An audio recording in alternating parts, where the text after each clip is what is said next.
And welcome back, everyone. Sadly, we've been talking yet again about guns on this program.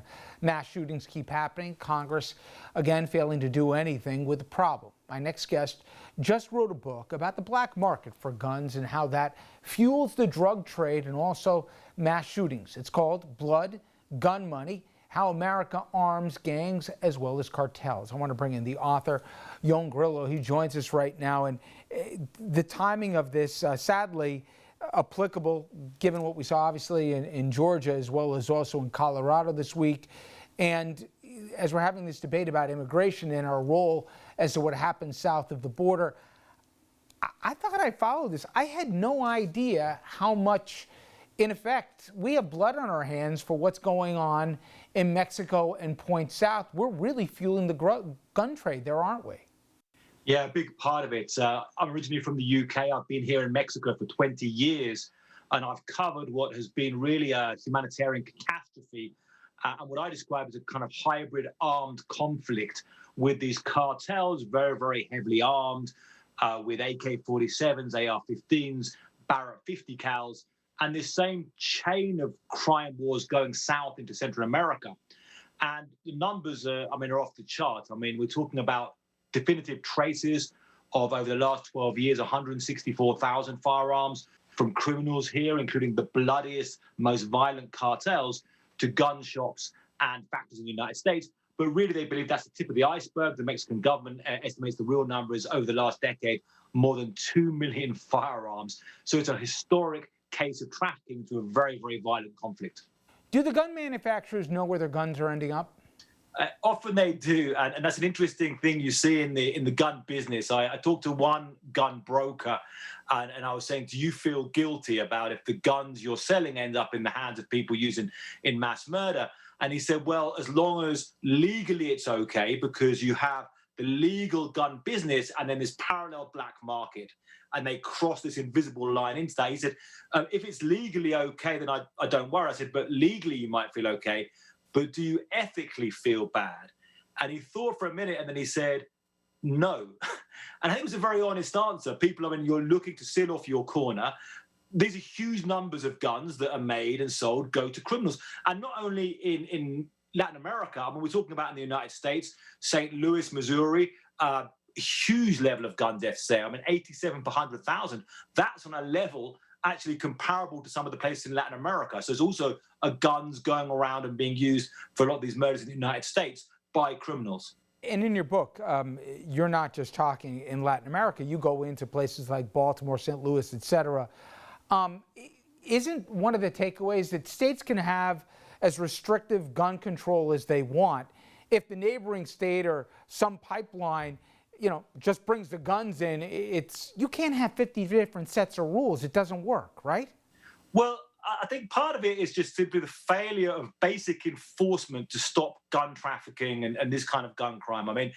One thing I learned, there is no federal firearms trafficking law. But also you have cases like, a criminal went into a shop in Buffalo in a one single sale, bought 85 guns, supplied them to gangs, and that sale went ahead. There was no calling up the ATF, calling up the police, saying, who is this guy? He's got connections to gangs. He walked in the shop, 85 guns in a single sale. Other cases I've seen, a supposed housewife in Arizona buying Barrett 50s with $15,000 in cash.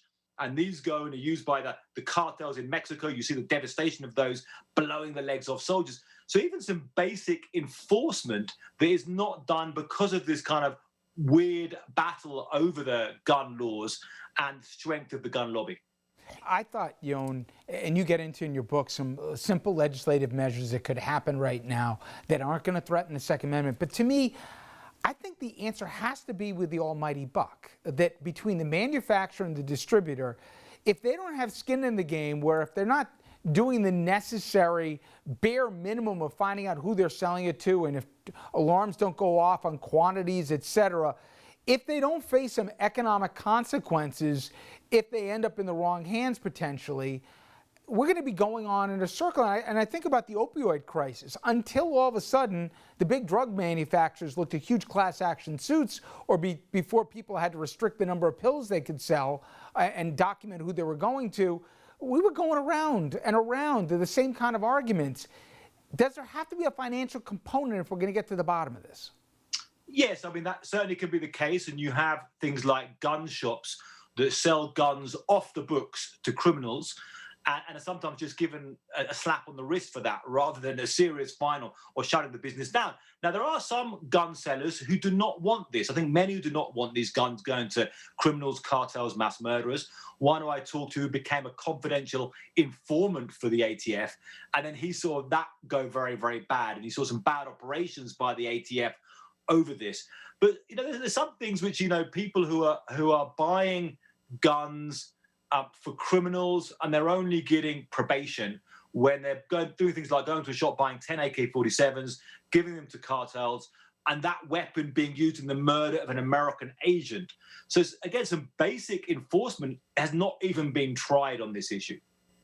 And you mentioned in the book, you show the polling here, what you're proposing in terms of certain caliber weapons that would have to register with the FBI. Most gun enthusiasts, most gun owners are for background checks, for crying out loud. 90% of Americans can't even agree, if the sun's come up, but 93% believe that we need a universal background check in this country. It shouldn't be that tough a lift. It shouldn't. There's a huge window of opportunity right now. Historically, the NRA has changed over the years. When it began back in the day in the 19th century, it was started among people by somebody who wrote for the New York Times. And it was in favor for many, many decades of gun control, gun safety reform and laws. But it really changed in the 1970s, 1980s and became very radicalized. And then you saw this culture war battle being fought and this crusade against even the most basic legislation. But now I think we've got, a change in that. The NRA is on back footing. We have a change in the powers. And I think there is a window of opportunity now to try and shape some kind of sensible issue over guns. I mean, guns are here, they exist, but having some basic workable regulations, and they're not working right now.